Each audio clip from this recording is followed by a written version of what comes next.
자, 이 교시에는 독서는 배신하지 않는다. 아까는 기적을 만나는 법이라고 했는데 이번에는 독서는 배신하지 않는다. 이 배신의 이 그림 찾으려고 어저께 길을 건넜는데 아는 사람이 이 가위로 이걸 자르는 거예요. 이게 배신이잖아. 그죠? 우리가 보통 배신이라고 하면 믿었는데 네가 나한테 어떻게 그럴 수 있냐? 이게 배신이잖아요. 그죠? 근데 아마 여러분들은 아직 나이가 그렇기 때문에 이제 앞으로 살아가면서 엄청나게 배신과 배반을 많이 하게 될 거예요. 스스로도. 배신과 배반은 차이가 없죠. 아, 갑자기 어려운 질문이네. 그냥 배신하는 배반 뜻이 뭐예요? 배반도 비슷한 의미예요. 저와 그러니까 그 사람이 나를 믿고 있는데 내가 약간 뒤통수 치는 게임이잖아요. 아마 사회생활을 하시다 보면 자기도 모르게 아는 지인이나 친구한테 배신을 할 수도 있고요. 또 친구도 자기를 배신할 수도 있고. 그냥 그게 우리 인간 사예요. 왜 네가 나한테 그럴 수 있냐? 그렇게 말을 하는 것도 맞는데 그냥 그렇게 흘러가는 게 인간 사예요. 자, 이번에 할 얘기는 인생이 변하는 독서, 집중 독서에 대한 이야기예요. 이건 제가 한 얘기가 아니에요. 다음 주에는 제가 난독증을 극복한 독서법이라고 제 이야기를 할 건데 이거는 많은 책들에서 이렇게 제가 좀 발췌를 한 거예요. 인생이 변했던 사람들이 집중 도서를 했는데 그 집중 도서는 이렇게 했구나라는 거. 이 얘기도 먼저 좀 재미나게 시작을 할게요. 초등학교 입학을 했는데 3개월 만에 열등생으로 쫓겨난 아이가 있었어요. 초등학교를 했는데 선생님들이 너는 아직 안 되겠다. 집에 가라. 아마 부모님들은 되게 충격받았을 거 아니에요. 그죠? 여기는 그런 분들은 없으실 거 아니에요. 초등학교 들어갔는데 너는 아직 배우기가 그렇다. 집에 가. 그런 얘기 들은 적 없죠? 네, 저는 들어봤어요. 언제? 초등학교 때요? 네. 1학년 때? 네, 사과를 많이 치고. 사고. 그 사고하고 좀 다른 거. 이거는 들어갔는데 넌 지금 이게 수업을 따라갈 수 없어. 그래서 집에 가야 돼. 라고 이야기를 했다. 그래서 그럼 보통 우리나라 부모님들 같은 경우는 어떻게라도 학교를 보내려고 애를 썼겠죠. 근데 이 아이의 부모님은 그냥 독서 훈련을 시키기로 했어요. 뭘 학교를 보내? 하면서 되게 충격은 받았지. 이 아이는 3년이라는 시간 동안 되게 집중 독서를 시작했어요. 그 어린 나이에. 그러니까 어떻게 보면 약간 책을 또 좋아하는 그런 기질도 있었을 수도 있어요. 그죠? 그 이후에 의식이 이렇게 평범한 수준을 넘어서 약간 이렇게 도약을 해버렸어요. 이 아이가. 쉽게 말하면 열등생으로 찍혔던 아이인데. 이게 토마스 에디슨의 이야기예요. 우리 토마스 에디슨을 다 천재라고 하고 뭐 엄청난 그 발명가라고 하지만 이분의 어렸을 때는 되게 이렇게 전응하였던.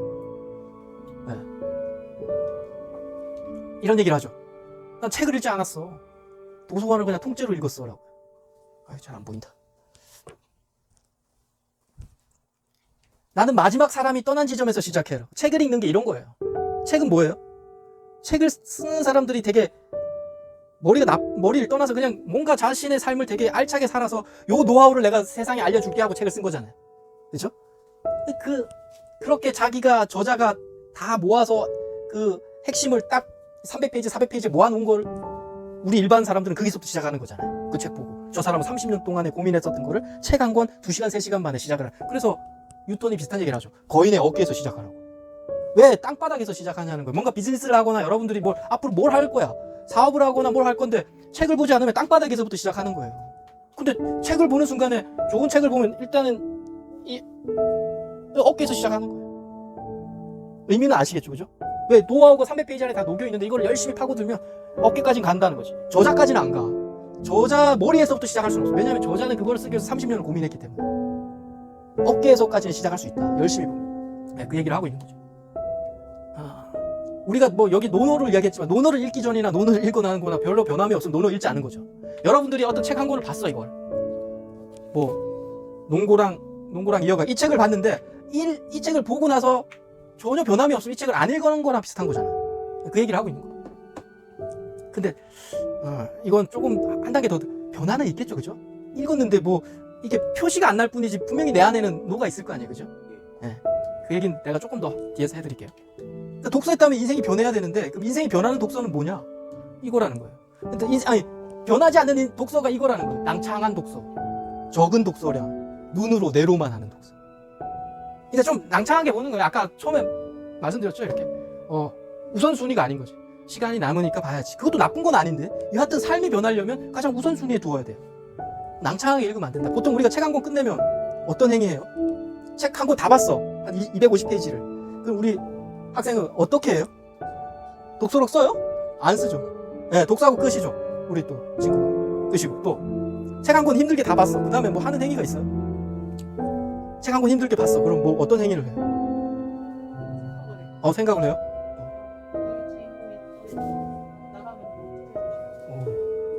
멋진 학생이네요. 네. 또 저는 이제 이런 말 죄송한데 최근에 책을 다 읽은 적 없어요. 여하튼 다 안 읽어도 어느 순간 뭐 30페이지라도 읽었잖아요. 네. 읽고 나서 그냥 어떤 행위를 보통 했어요.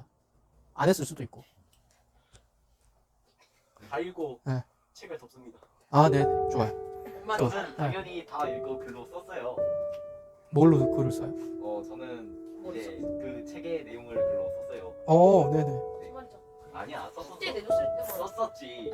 숙제잖아. 지금은 아니지만 썼었지. 좋아요. 또 나도 그랬어. 저는 그게 만약에 선물을 짚어서 음. 한번 읽어보면 다 말로 마무리되고 그 다음에는 마음에 드는 문장 같은 거 여기 진짜 독서력이 상당한 학생들이 많아요 지금. 네네. 또 책을 다 읽었거나 뭐 중간에 봤다가 끝났을 때 하는 행위 없어요. 네, 또. 가끔 책 작가 책을 다른 책으로 찾아봐요. 네네. 네, 그게 보통은 그러죠. 지금 이 학생이 말씀하신 것처럼 너무 재밌거나, 이거 완전히 내 마음에 쏙 들어온 다음에 그 저자가 궁금해지기 시작하죠. 네, 그럼 다른 그 저자가 썼던 다른 책을 한번 보는 거. 네, 그것도 되게 좋은 독서법이고요. 설문을 했는데 책 한 권 다 읽고는 하는 일이 100명 중에 44명은 독서로 끝. 지금 우리 여기 학생 대부분, 저도 마찬가지고, 옛날에는. 독서한 끝. 그리고 간단한 메모하는 게 한 24명 정도. 100명 중에. 독서 리뷰 작성하는 거. 리뷰는 간단한 메모하고 좀 다르죠. 조금 뭔가 체기를 조금 해서 남들이 누가 읽어볼 수 있다라는 생각하고 조금 더 쓰니까 에너지를 더 투여하는 거죠. 같은 책을 읽은 사람들하고 의견 나눠보는 거. 사람들과 토론해보는 거. 이런 몇 가지라도 하면 그 책은 완전히 내게 될 확률이 좀 많아요. 근데 이것도 나쁘진 않아. 다 읽고 그냥 끝도 괜찮은데 한 줄이라도, 나한테 남았던 마음의 한 줄이라도, 한 단어라도 써보는 거. 그렇게 3개월 했는데 변하지 않았다? 변하지 않을 수가 없어요. 변할 거예요. 머리가 되게 폭발하고 있을 거예요. 천재가 돼가고 있는 거예요. 레드킨 효과라고 들어본 적 있어요? 이게 어떤 효과냐면 이런 거예요.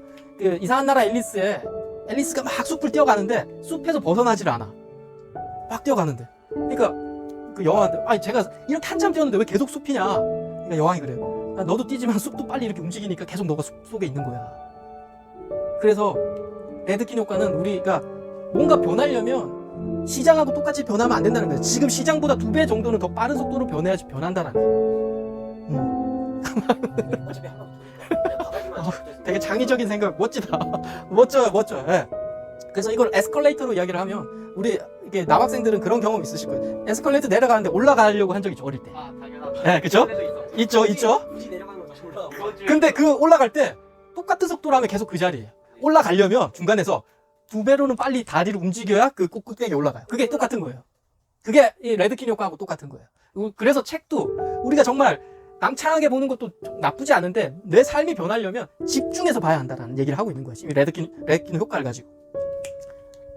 그래서 인생이 변하는 독서는 집중적인 독서하고 엄청난 독서량이 필요해요. 근데 지금 여러분들한테 엄청난 독서량을 요구를 할 수 없어. 수업도 들어야 되고 하니까. 그러니까 최소한 하루에 한 페이지 읽을 때도 집중해서 보셔야 된다는 거예요. 나 이거 진짜 이거 완전히 다 외울 거야. 이 저자가 썼던 이 문장 내가 완전히 가슴에 담아놓을 거야. 이런 느낌으로 보시는 분들과 그냥 이렇게 뒤에 딱 기대서 이렇게 하고 좀 확실히 다르다는 거야. 왜? 어차피 시간은 똑같잖아. 10분이면 똑같이 보는 거잖아요. 그 시간은. 그죠? 그 한 페이지 보는 거는. 근데 그 10분을 투여했던 거하고 낭창하게 한 거하고 완전히 다르다라는 거. 말씀드렸죠. 위인들은 쉽게 말하면 위인이라고 안 하고 세상에서 좀 잘 나가는 사람들, 지금 공부를 좀 잘하는 사람들이라고 하면 여러분들 세대에서 좀 가장 이해가 편하겠지만, 예를 들면 서울대 간 친구들을 이렇게 조사를 해보면요, 기본적으로 열정이 있어요. 삶을 변하고 싶어해. 원탑이 되고 싶어해. 그게 열정이죠. 난 가장 잘 나가고 싶어하는 그 엄청난 그 애고적 욕구가 있다. 그리고 대부분의 사람들이 하나가 더 있어요. 책 읽기가 기본적으로 베이스가 되어 있어요. 이게 그냥 공통점이야. 그냥 열정만 있으면 그냥 여기서 계속 뛰어다니는 거야. 그냥 하루 종일. 쉽게 말하면 이런 얘기 좀 비유가 좀 그렇죠. 서울역의 노숙자들도 엄청나게 열정이 있어. 2,000원 벌려고. 그런데 우리가 그분들을 성공한 삶이라고 보지 않잖아요. 네. 왜? 의식적으로 그분들이 책을 안 읽어서 일 확률이 되게 많아. 네. 그래서 성공한 사람들은 열정은 기본이고요. 이 열정이 폭발하려면 책 읽기가 돼야 되고, 열정이 엄청난데 중간에 포기하는 경우 많죠. 나는 1등 할 거야 했는데 어느 순간 2달 하다가 포기하는 거. 아무것도 아니라는 그 순간에. 그럼 이래 끈기나 인내 이런 의식성장은 어디서 길러지느냐? 선생님이 제가 아무리 연구를 해봐도 책밖에 없었어요. 다른 게 없더라니까. 왜 쟤는 인내력이 있고 쟤는 인내력이 끈기가 있는데 왜 저 사람은 없지? 내 스스로도 왜 2년 전에는 인내력이 없었는데 지금 여기 인내력이 생겼지?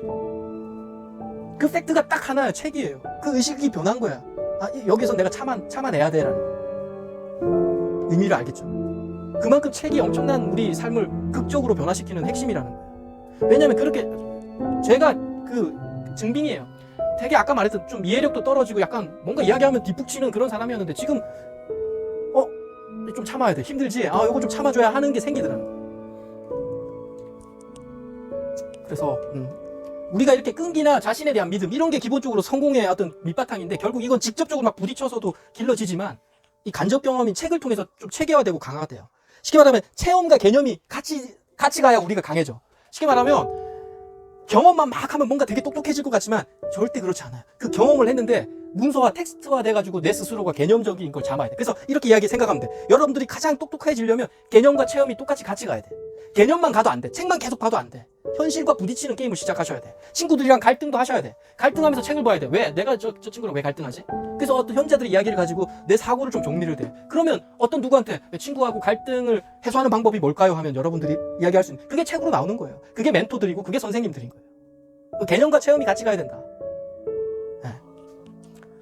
여기 교회라서 그렇죠? 네. 노래를 잘 부르네요. 독서라는 내공이 뒷받침되어야 열정이 발휘가 된다라는 거. 열정만으로 게임이 안 된다라는 거. 제발 꼭. 그러니까 제가 우리 창업자들 많이 만나요. 대표들. 제가 창업책을 한 3권 써서.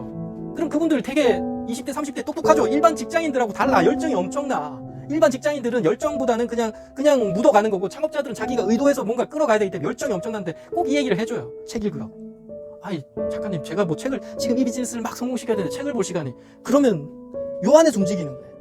사고가 이렇게 벗어나지 못하고 그러면 성장하기가 한계를 너무 많이 봤어요.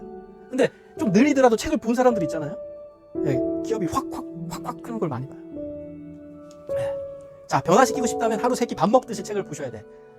여기 집중도서에서는 여러분들한테 제가 이 집중독서를 이야기를 할 수는 없어. 책을 많이 읽으라고. 왜냐면 지금 학생들이시고 하니까. 여하튼 그래도 한 페이지를 읽더라도 집중해서 보셔야 되고 하루에 밥 3끼 먹듯이 꼭 보는 거 약속했었잖아. 아까 결시에. 지켜야 돼요. 최소한 7주 동안은. 아무리 높은 빌딩도 한 층씩 올라가는 거 알죠? 한 번에 막 63층이 세워지지 않아요. 처음에 조금씩 올라가요. 보통 성인들 교육할 때 제가 얘기를 해요. 집중도서 그럼 어느 정도 해야 됩니까? 네, 저는 책 한 권을 30일 정도 읽어요. 저는 난독증이라. 근데 일반적인 사람들은 3일에 한 권 읽더라는 거예요. 힘들게 시간 막 뺏어 가면서 이렇게 3일에 한 권 한 90일 정도 읽으니까 한 30권 정도를 읽었는데 되게 빡세게 읽은 거죠. 확실히 달라져 있어요. 말에, 단어의 선택에서. 되게 조리가 생겨요. 말하면 똑똑해졌는데라는 게 느껴져요. 그 30권 3개월 했는데도 어느 정도 느껴져요. 그게. 독서 읽기 아까 말했던 조금씩 쓰시는 게 좋아요. 무조건 읽는다라는 거. 10분 내도 무조건 읽고 자기 전에 반드시 읽고 나면 요 정도는 하시라는 거예요. 책 제목 하나 쓰고 읽었던 페이지 정도 쓰는 거. 뭐 이게 공책으로 보면 뭐 이렇게 쓰는 거 좋지만 추천해드려요. 날짜 꼭 필요합니다. 그게 역사가 되기 때문에. 책 제목 오늘 읽었던 페이지 20에서 25페이지 이게 독서 뭐 페이지면 공책이면 한 페이지 정도 되겠죠. 뭐 마음에 들어왔던 문장 뭐 느낀 점 뭐 인생은 짧고 그 중에서 조용한 시간은 얼마 안 된다. 우리는 그 시간을 가치 없는 책을 읽는데 낭비하지 말아야 한다. 뭐 존 러스킨이라는 분이 썼던 문장이 기억나네. 느낀 점 책을 읽는다는 게 쉽지 않구나. 책은 배신하지 않는다는 말이 너무 좋았다. 난 평생 책과 가까이 지내기로 결심했다. 뭐 이런 이건 간단하게 쓴 건 아니지만 한 문장씩이라도 간단하게 써보시라는 거. 이렇게 하시면 분명히.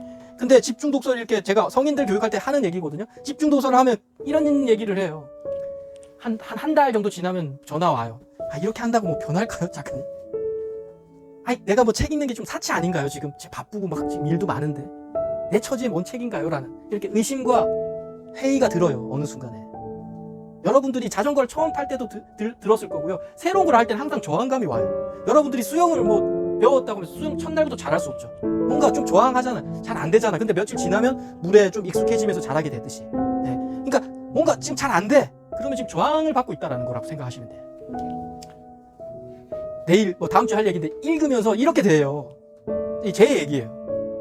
좀 사람을 순식간에 끄는 매력이 생겼고요. 목소리도 변했어요. 제가 이해가 안 되죠. 목소리가 책 읽는다고 왜 변할까? 변하더라고요. 좀 더 깊어졌고요. 좀 두터워져서 삶이 되게 유연해졌어요. 옛날에는 내 고집이 좀 있었어. 아무것도 없는데 쉽게 똥고집이라 그러죠. 뭘 모르는데 뭐 다른 사람 얘기 듣고 싶지 않은데 지금은 들어도 그냥 그럴 수 있지라는 이런 유연함이 생겨요. 그러니까 사람들이 좀 좋아하죠. 똥꼬집 하는 사람 좋아하지 않거든요. 어려운 이야기 좀 쉽게 풀고요. 심각한 문제도 별것 아닌 것처럼 이야기하게 돼요. 왜? 보여 이게 대략 뻔한 얘기이기 때문에. 뻔하다는 표현이 좀 우습겠지만 너무 평범한 얘기를 막 심도 있게 하면 난 답이 보여. 조금 뭐 어차피 답 안 나오는 얘기를 지금 하고 있네라는. 그러니까 안목이 생기기 때문에 좀 여유가 있는 거예요. 네. 여러분들 매력적인 사람이 되고 싶잖아. 얼굴 당연히 이뻐지고 싶고 하는데 얼굴은 어차피 부모님이 이렇게 태어난 거예요. 여기서 더 좋아지려면 이 책을 통해서 쉽게 말하면 인성이 좋아지는 거예요. 한마디로 이야기하면. 이 내가 되게 멘탈이 강해지기 때문에 어떠한 상황에서도 되게 유연해져요. 쉽게 말하면 친구들 아직 여러분들 모를 수 있는데 친구들 사이에 저렇게 큰일인데 쟤는 저렇게 여유 있네 라는 그런 느낌 받은 친구도 있을 거예요. 그런 친구들이 뭐 꼭 뭐 책을 다 많이 봤다라고 말할 수는 없지만 여하튼 그런 여유 있는 삶이 돼. 독서는 정직하다. 여러분들 잠깐 지금 지겨워해서 제가 지금 막 달리고 있어요. 어떻게라도 좀 빨리 끝내려고 달리고 있어요. 이해를 해줘요. 읽은 만큼 반드시 결과가 나오는 게 독서예요. 좀 지루하더라도 끈기 있게 읽다 보면 읽는 힘이 생겨. 지금 지루하죠. 당연히 아까도 말했듯이 잘 안 읽혀. 이게 한 페이지도 잘 안 읽혀져. 왜? 아니 유튜브 보면 재밌는데 이거 막 억지로 봐야 되니까. 근데 읽다 보면 힘이 생기고요. 보이진 않죠. 그렇지만 성장하고 있는 거예요, 여러분들이. 이게 3개월, 6개월, 1년이 됐는데 공부가 예를 들면 국어를 잘 못한다? 말이 안 되는 거예요. 당연히 국어는 원탑으로 잘할 거예요. 이 행위만 계속 한 3개월, 6개월, 1년만 해도. 수능에서 국어 뭐 1등급은 받을 확률이 많죠. 독서를 이렇게 생각하시면 돼. 항아리 물 채우는 거라고. 우리가 항아리 물이 있는데 물이 처음에 부으면 항아리 안에 물은 있지만 넘치지 않으니까 표시가 안 나. 예를 들면 저 같은 경우도 한 3개월 처음에 읽었을 때 3개월 읽은 사람이나 3개월 읽지 않은 사람이랑 똑같더라는 거지. 근데 내심에서 좀 변하고 있었죠. 물은 조금씩 채워지고 있으니까. 그런데 마지막에 항아리 물이 딱 넘치는 순간에 제가 강의를 하고 있더라는 거예요. 난독증인 사람이 조금 넘치니까. 그런데 재밌는 건 이거죠. 항아리 물이 넘치는 물과 맨 밑에 쌓여있던 이 물이 다른 물이 아니라는 거예요. 결국은 같은 물이라는 거예요. 넘치는 물이 뭐 칸트의 뭐 순수이성 비판을 읽어서 넘치는 게 아니라는 거예요. 그냥 계속 차곡차곡 쌓이니까 어느 순간 넘치더라는 거예요. 그러니까 지금 여러분들이 한 페이지 읽는 게 쌓이고 있다라는 거예요. 절대 무시하면 안 돼. 그게 있어야 넘친다고. 네, 제가 좀 좋아하는 얘기라 썼어요. 책을 왜 읽는가? 네, 부자가 되고 싶은 사람은 부자에 관련된 책을 보셔야 돼요. 아까 돈을 벌고 싶다고 하셨던 친구도 당연히 그런 책을 보면 그 관련된 노하우들이 많이 녹여있죠. 저 같은 경우는 이거예요. 약간 내 한계를 한 번씩 좀 넓혀보고 싶었어요. 그래서 좀 인류로 살고 싶어. 약간 좀 아둔했다 그랬잖아요. 그래서 좀 정신적 인류로 살고 싶었어. 인류가 뭐예요? 보통 우리가 뭐 공부를 잘하는 사람을 인류라고 이야기를 할 수 있죠. 여하튼 물질적이나 육체적으로 물질적이나 정신적으로 좀 다를 수 있는데 정신적으로는 확실히 인류로 살 수 있어요. 왜? 안목이 보이니까. 하는 얘기가 너무 뻔하게 보이니까. 쉽게 말하면 전 요즘에 약간은 이런 얘기까지 좀 시시하다. 너희들 하는 얘기가 좀 시시하다. 이번에 썼던 저 작가의 책을 좀 볼 게 없다. 그런 느낌이 들면 그 정신적으로 지적 유의를 누리고 있는 거죠. TV에 나오는 아주 유명하신 분의 썼던 책인데 보니까 시시해. 그 느낌 받고 싶지 않아요? 안 받고 싶나 보다. 그래요. 그 정신적 인류로 살아갈 수 있는 방법은 유일하다, 독서가. 독서를 가장 우선순위에 두라. 아까 처음에 말했죠. 할 일이 없어서 할 일이 없어서 책을 보는 것도 좋아. 그런데 오늘 이 시간부터는 아침에 저녁에 그래도 나는 한 페이지 정도 5줄 정도 보고 나서 나는 다른 일을 할 거야 라고 우선순위에 두라. 네. 거기서부터 시작해. 집중력을 좀 발휘하는 팁 중에 하나가 이런 거예요. 아까 초 단위로 살았던 그 손정희 회장도 있지만 1분 단위로 한번 책을 보시는 것도 괜찮아. 스마트폰 켜놓고 1분 단위로 한번 내가 집중력 있게 한번 보자라는 거. 이것도 하나의 방법이에요. 독서하다 보면 당연히 어렵게 느껴질 거고요. 제가 성인들을 교육하다 보면 아까 말했던 한 달에 이게 와요. 작가님 저 안 할래요. 나한테 70만 원 내셨는데 뭐 하려고 안 하세요. 같이 합시다 1년 동안. 힘들어서 못해. 그게 이제 한번 온 거예요 자기가. 그때 제가 이런 얘기를 합니다. 어렵다는 건 당신이 지금 가치 있는 일을 하고 있는 거예요. 쉽게 말하면 여러분들이 지금 잘 읽히는 책 안 읽으셔도 돼. 동화책이 안 읽으셔도 돼. 그 책은. 왜? 그건 뛰어넘었다는 거예요 여러분들이 벌써. 잘 안 읽히는 거. 이건 진짜 뭔 내용이지? 그런 게 여러분들의 지식의 한계를 조금씩 의식을 성장시키고 있는 거예요. 그러니까 어렵다는 이유가 가치 있는 거야. 쉬운 건 가치가 없는 거야. 왜? 그 어렵다는 것도 여러분들이 예를 들면 수학 문제를 어려운 거 딱 풀었어. 앞으로는 이게 어렵다고 안 하죠. 풀고 나면. 나한테 쉬운 문제잖아 이제. 그 다음에 더 어려운 문제를 풀어 여러분들이 수학에 더 성장을 하듯이 책도 마찬가지라는 거예요. 쉽다? 재미나게 볼 수 있죠 낭창하게. 근데 또 너무 잘 읽히는데 일단 덮고 살짝 안 읽히는 거 한번 읽어보시라고. 너무 어려운 건 아니더라도. 조급함도 생길 거예요. 3개월 했는데 작가님이 난 안 변했어요 라고 하는 분들도 와요. 보통 이런 일이 있죠. 수학 시간에 영어 공부하는 친구들이 있고, 저도 그랬어요. 영어 공부할 때 수학 푸는 친구들도 있어요. 이게 조급함 때문이거든요. 근데 카프카라는 소설가가 이런 얘기를 했어요. 조급한 건 죄라고. 조급하면 안 하는 게 낫다고. 초조해지지 말라고. 독서 친구 만들으셔서 같이 하는 친구 만들면 좀 지속성에 훨씬 도움이 돼요. 독서 멘토, 저를 멘토로 두셔도 돼. 제자가 준비되면 스승은 나타나요. 여러분들이 책 한번 읽어보겠다면 꼭 저거 아니더라도 책에 대한 조언을 해줄 사람이 나타나. 그러면 여러분들이 부쩍부쩍 성장하는 거지. 한 번씩 전화해서 작가님 제가 지금 읽는데 잘 안 읽혀요. 그럼 하소연도 한 번씩 하셔도 돼. 그런 하소연은 제가 언제든지 들어줄 수 있어요. 왜? 여러분들이 성장하고 있기 때문에. 부모님은 여러분들의 멘토가 될 수 없어. 여러분들도 부모님 말 안 듣잖아요. 너무 편하니까. 자, 심독하시고요. 눈으로 읽는 게 아니라 마음으로 읽으시고 혼신을 다해서 읽으세요. 다시 한 번 더 삶을 혁명적으로 변화시키는 게 뭐가 있나? 아무리 생각해도 독서밖에 없어요. 운동을 아무리 막 밖에서 100m를 막 미친 듯이 뛰더라도 삶을 혁명적으로 바꾸진 않아. 그냥 육체는 좀 건강해지겠지만 유일한 건 이거밖에 없어요. 독서, 책 보고 텍스트를 내 머리로 이미지화 시켜서 가슴에 남기는 행위. 아까 말했던 가장 에너지가 많이 들어가는 행위. 책 한 권이 100권 읽으면 3000년의 내공이라 그래요. 왜냐면 아까 말했던 저자 한 명의 책이 30년에 녹여낸 산물이기 때문에 100권이면 3000년이라는 거예요. 100권 정도만 읽어도. 자, 1단계 지식. 우린 지식을 위해서 지금 읽어야 되고요. 2단계는 지혜, 3단계 뭐 이건데. 하여튼 공부하는 삶을 사셔야 돼. 지금 뭐 학생이니까 뿐만이 아니라 앞으로도 계속 마찬가지고요. 네. 지금은 초급, 중급, 위안 독서겠지만 고급 독서로 넘어갈 거야. 초급 독서가 이거죠. 시키는 일 잘하고 싶은 사람. 이것도 쉽지는 않아요. 근데 고급 독서로 가면 자신의 꿈을 펼치고 싶은 야망이 생겨요. 네. 어휴. 네. 책을 쓰다 보면 또 책을 되게 읽고 싶어. 저 같은 경우 책을 막 쓰고 있잖아요. 책 쓰기가 쉬울 것 같아요. 쓰기가 쉬울 것 같아요. 읽기가 쉬울 것 같아요. 네, 맞아요. 예전에는 책 읽는 것도 이거 어렵다 했는데 책을 한참 쓰다 보면 하루 종일 책만 읽고 싶은 욕구가 생겨요. 그래서 글쓰기가 좋다는 거예요. 왜? 책 읽고 싶은 욕구가 생긴다니까. 너무 힘드니까 쓰기가. 네. 이건 좀 멋진 말이죠. 독서의 필요성 느끼시나요? 네. 느끼시죠? 근데 보통은 다 못 느껴요. 성인들도 다 못 느껴요. 그럼 제가 이런 얘기를 합니다. 독서의 필요성을 지금 못 느낀다는 건 생존 게임의 살벌한 규칙을 이해 못 한다는 거예요. 여러분들이 아직 학생이니까 이 생존 게임을 잘 몰라. 사회 나가고 막 결제 맞고 창업을 하거나 직장생활 결제 맞고 할 때 정말 이게 똑똑해지지 않았을 때는 정말 힘들어. 하루하루가. 직장 나가는 게 지옥이 돼. 왜? 나가면 어려운 일을 시키는데 내가 그걸 해결을 못 하니까. 그게 수학 문제 잘 푼다고 해결될 수도 있지만 보통은 이런 지식적인 사항을 바라보는 시각이 있어야 돼. 여기서는 지금 여러분들은 수학 문제 이거 풀어야 되겠다 하지만 직장에서는 답이 있는 문제를 주어지지 않아요. 이거 좀 해와 라고 한다고. 그러면 그게 사고력이 없으면 어디서 뭘 친구한테 전화해도 답도 없어. 그래서 지금 여러분들이 독서가 막연히 좋다가 아니라 난 살아남기 위해서, 이게 너무 좀 비장해지는데, 살아남는 게 아니라 정말 제대로 원탑으로 살기 위해서는 그냥 독서를 그냥 평생 해야 하셔야 된다는 거. 네, 의식혁명 이루어야 되죠. 성공하려면. 성공자들이 그냥 대충 뭐 엄마 아빠 좋은 DNA 태어나서 내가 성공했다, 절대 그렇지 않아요. 의식혁명이 일어났어요. 독서를 통해서. 아까 말했던 참을성이 훨씬 더 강해요. 일반 범부들하고 위인들하고 다른 점. 인내력이 엄청 강해. 한 5배 이상 강해. 네. 만만하지 않죠. 독서는 낭창한 독서는 즐길 수 있지만 자신을 변화시키는 독서는 이렇게 자신과의 극한의 투쟁을 요구해요. 이렇게 진짜 막 바위를 막 굴려 올리는 듯한 그런 엄청난 그 근육의 파열이 있어야 돼요. 목숨 걸고 읽으셔야 돼요. 오늘부터. 많이 제가 요청하지 않죠. 3줄, 5줄, 한 페이지라고 했잖아요. 이때 한번 완전히 내 걸로 끌어당기겠다 생각하시고 한번 읽으시라는 거. 10분 정도 읽으시더라도. 멈추지 않는 게 가장 중요하고 매일 하는 게 중요하고, 읽는 삶을 살면 아까 말했던 삶이 확실히 두터워지고요. 풍부해집니다. 인생 제대로 살고 싶죠? 읽으셔야 돼. 지금 아직 여러분들은 15, 16이기 때문에 좀 덜 느끼시는데 3년, 4년만 지나도 확실히 더 느낄 수 있어요. 계속 읽으셔야 돼요. 감사합니다.